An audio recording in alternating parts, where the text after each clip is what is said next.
Greetings and welcome to the energy of Virgo. This is Ron from Tarot of the Twin Sun. Tarot of the Twin Sun is a functional division within the Order of the Twin Sun. Please take only what you will. So we are doing a collective reading for the energy of Pisces. The sixth house is open. My name is Ron. I'm a tarot reader and astrologer within the Order of the Twin Sun. Please use your discretion as accordingly. Mercury is ruling this reading, and the sixth house is open. Now, with the 6th and the 12th axis being open, the path of the mystic through the hands of the invisible approaches. And we're going to use the art of divination to see the month of November in terms of the Great Mirror. The Great Mirror is a visual tool that is here to guide us with the energy of Virgo and a significant other. The significant other may be a person, place, or thing. We're going to look at energetic exchange as well as karma. What there is to do in terms of this will be up to the strata of the etheric. So we'll go ahead and go into it now.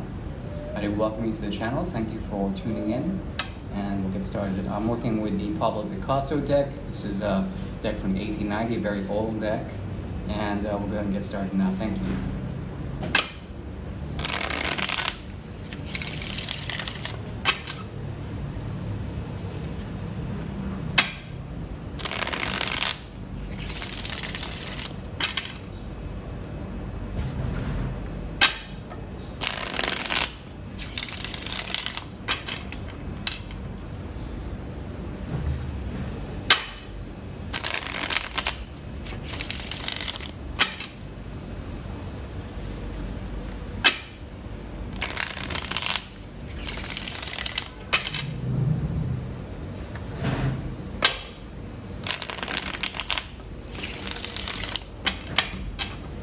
Okay.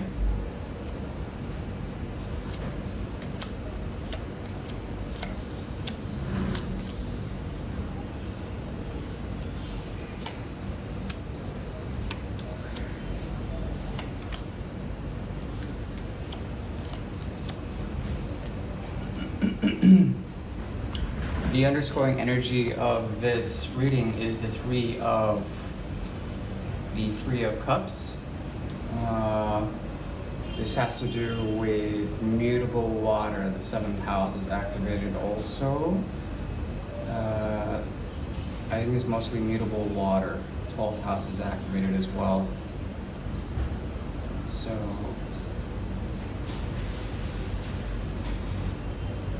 okay, so Virgo is being extremely mutable this month. And when dealing with this connection, there's something about taking peace of mind and taking it and moving away from something. You are encountering a person of great resistance. Consciously, they reject the path of others. They are also very cognizant of the path that is offered to them. There's a certain calling or way of doing things that they're not entirely comfortable with. There's a very defensive energy about them. This is also 7th house activation with the High Priestess here, number 2, and the Fool's energy. There's a lot of Mars here. Action to get away from something, especially to avoid something. At the same time, it's very strange because as you are, with the 5 of Swords, as you are moving away, you also gravitate towards this energy. There's a very repelling energy with this person.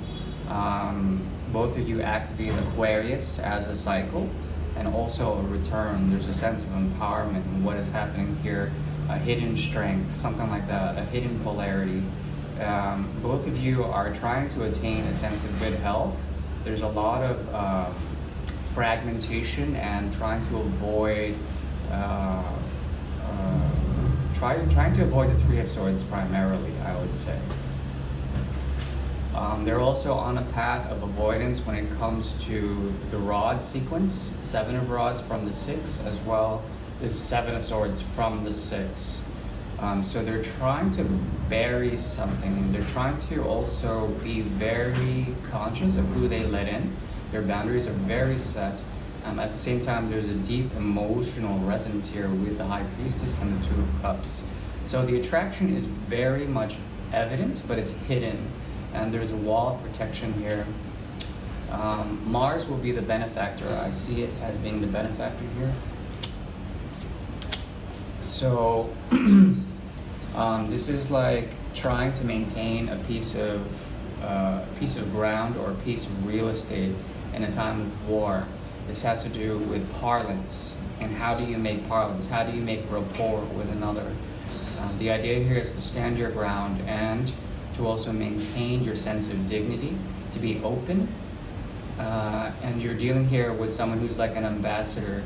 They're trying to make known what they know, but it's difficult for them to say so peacefully, to make their peace through words.